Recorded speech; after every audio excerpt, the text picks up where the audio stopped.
ព្រះបន្ទូលព្រះក្នុងគម្ពីរអេស្រាជំពូកទី1នៅឆ្នាំទី1ក្នុងរាជ្យស៊ីរ៉ូសជាស្ដេចភើស៊ីនោះព្រះយេហូវ៉ាទ្រង់បណ្ដាលព្រះតីសេរ៉ូសជាស្ដេចភើស៊ីឲ្យទ្រង់បានចេញព្រះរាជអង្គការតែទៅគ្រប់ក្នុងនគរទ្រង់ដើម្បីឲ្យបានសម្រេចតាមសេចក្តីដែលព្រះយេហូវ៉ាបានមានបន្ទូលដោយសារមាត់ហោរាយេរេមៀ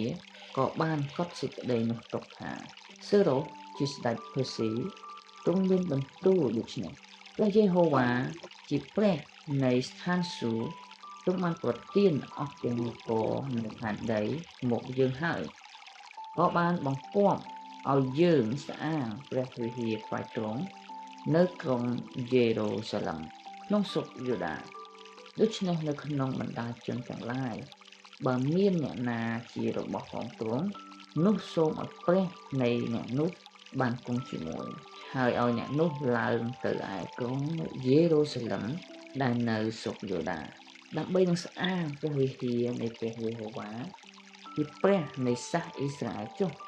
គឺជាព្រះដែលគង់នៅក្រុងយេរូសាឡិមនោះឯអស់អ្នកដែលសល់នៅពីសាសនេះទោះបាននៅកន្លែងណាក៏ដោយនោះត្រូវឲ្យពួកមនុស្សនៅទីនោះជួយដល់គេជាប្រាក់ជាមាស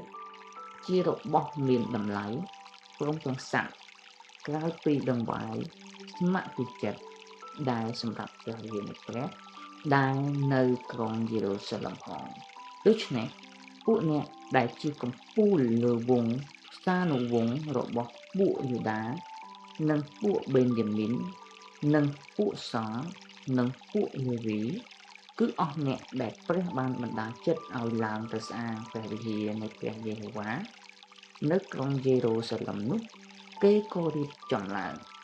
ហើយអស់អ្នកដែលនៅជុំវិញគេទាំងប៉ុន្មានក៏ជួយផ្គត់ផ្គង់ដោយគ្រឿងប្រាក់គ្រឿងមាសនិងវត្ថុទៀតព្រមទាំងសត្វនិងរបស់មានតម្លៃផ្សេង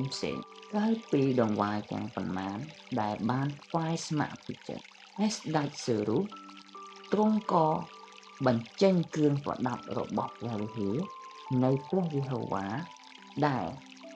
នេបូខេសាបាននាំយកពីក្រុងយេរូសាឡិមមកដាក់ទុកនៅកន្លែង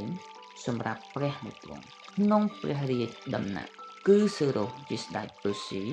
ទ្រង់បានបង្គាប់ឲ្យមីក្លេដានជាមេព្រះឃ្លាំងយកគ្រឿងទាំងនោះចេញមករាប់ប្រគល់ដល់សេះបាសា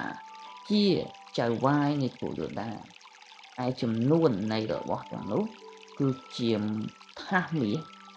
30ថាសប្រាក់1000កាំបិត29ពែងមាស30ពែងប្រាក់ថ្នាក់ទី2មាន